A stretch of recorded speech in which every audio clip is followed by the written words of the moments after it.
أعوذ بالله من الشيطان الرجيم. بسم الله الرحمن الرحيم.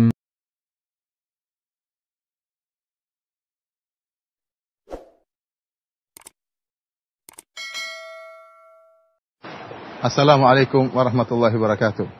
Alhamdulillah wassalatu wassalamu ala Rasulillah. Ikhwani rahimakumullah. Saudara-saudaraku yang dirahmati oleh Allah Subhanahu wa taala. Janganlah pernah Anda mengharapkan kesempurnaan di dunia ini. Kenapa? Karena barang siapa yang mengharapkan kesempurnaan di atas muka bumi ini, maka dia tidak akan pernah bahagia. Karena dia akan mengharapkan sesuatu yang mustahil. Sesuatu yang tidak mungkin akan dia raih. Di antara hikmah Allah Subhanahu wa taala, Allah Subhanahu wa taala menjadikan semua di atas muka bumi ini tidak ada yang sempurna.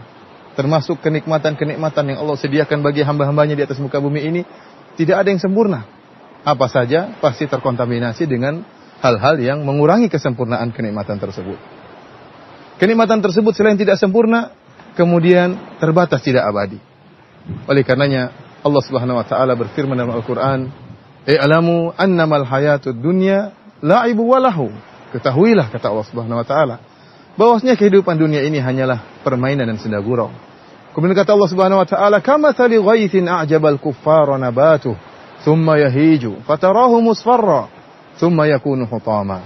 Sebagaimana kita lihat tumbuh-tumbuhan hijau yang terkena air hujan, maka nampaklah indah dengan warna hijaunya tersebut, yang menjadikan para petani, para penanam menjadi senang memandang warna hijau tersebut. Akan tapi apa hakikatnya? Kemudian rusaklah tumbuhan tersebut, berubah menjadi warna kuning dan akhirnya kering dan hancurlah tumbuhan-tumbuhan tersebut. Itulah hakikat daripada kenikmatan dunia.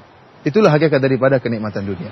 Oleh karenanya kalau kita renungkan, segala kenikmatan yang ada di atas muka bumi ini tidak ada yang sempurna. Kita mulai misalnya, contohnya masalah makanan. Kita tahu ada makanan-makanan yang lezat. Ya, seperti kepiting, luar biasa lezatnya. Kemudian cumi misalnya, atau udang. Ya. Ternyata makanan-makanan ini Allah ciptakan dengan begitu lezatnya, tetapi tidak sempurna. Dia mengandung kolesterol yang tinggi. Tidak sembarang orang boleh makan sebanyak-banyaknya. Contohnya lagi seperti durian. Durian juga makanan yang lezat.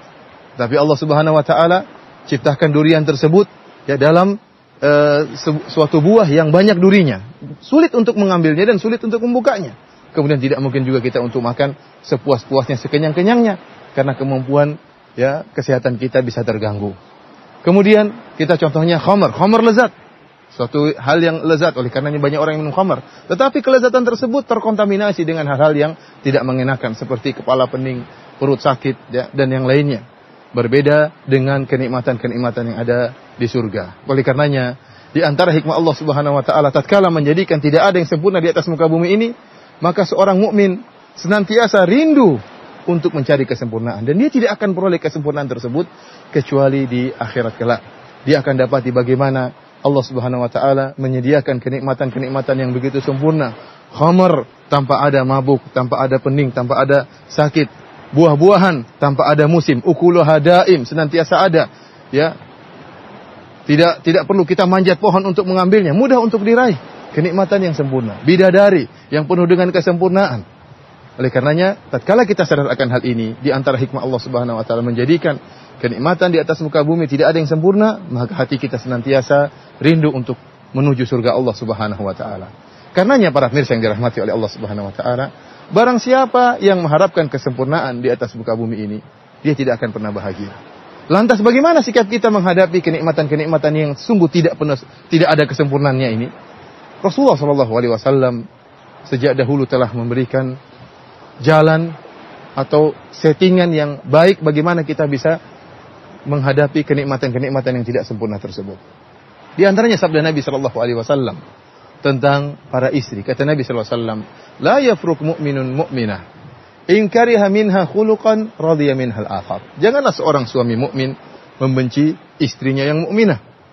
Jika dia membenci satu perangai, satu akhlak dari istrinya, maka dia akan ridha, dia akan senang dengan perangai istrinya yang lain. Ini luar biasa sabda Nabi SAW ini. Meskipun berbicara khusus tentang para istri, tetapi ini merupakan kaidah yang umum, bahwasanya jika kita membenci salah satu perangnya dari istri kita, ingatlah masih ada kebaikan-kebaikannya yang lain.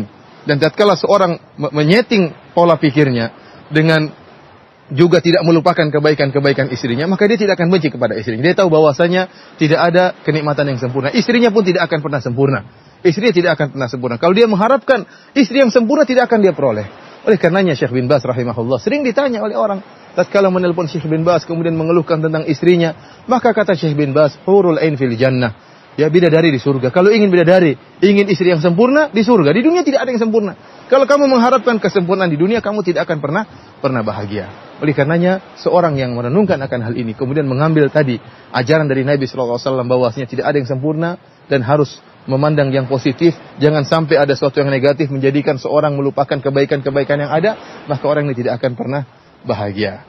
Sebagai contoh, seorang yang berguru pada seorang ustaz. Ya. Jika orang ini berharap ustadznya sempurna, tidak punya kesalahan, tidak pernah berdosa, tidak pernah menyelisih perkataannya, maka dia tidak akan bisa mendapatkan ustadz. Dia tidak akan mendapatkan guru. Dimanapun dia cari di atas muka bumi, tidak akan dia dapatkan. Karena tidak ada yang maksum. Ya, tidak ada yang maksum. Dia tidak akan mendapatkan guru kalau caranya demikian. Dan dia senantiasa akan gelisah. Dia protes, ustadz ini kok demikian, ustadz fulan kok demikian, ustadz fulan kok demikian. Dia sendiri menyusahkan hatinya karena memang dia mengharapkan kesempurnaan. Caranya bagaimana dia agar bisa berbahagia? Dia rubah setting pola pikirnya. Dia tahu bahwasanya ustadz tidak ada yang sempurna, ustadz pasti melakukan kesalahan.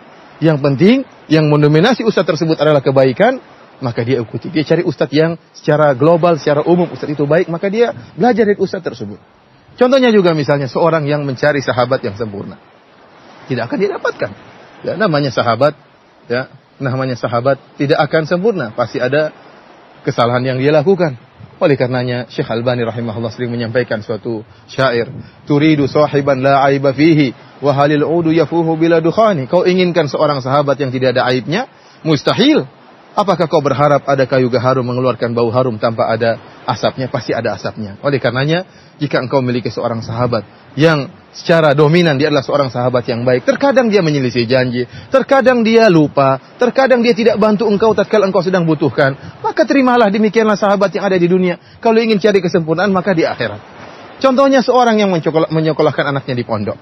Lantas kemudian dia ingin pondok tersebut bisa menciptakan anaknya menjadi seorang santri yang luar biasa, tidak ada kekurangannya. Atau pondok tersebut servisnya ternyata kurang. Ya, seharusnya dia mengerti bahwasanya tidak ada yang sempurna.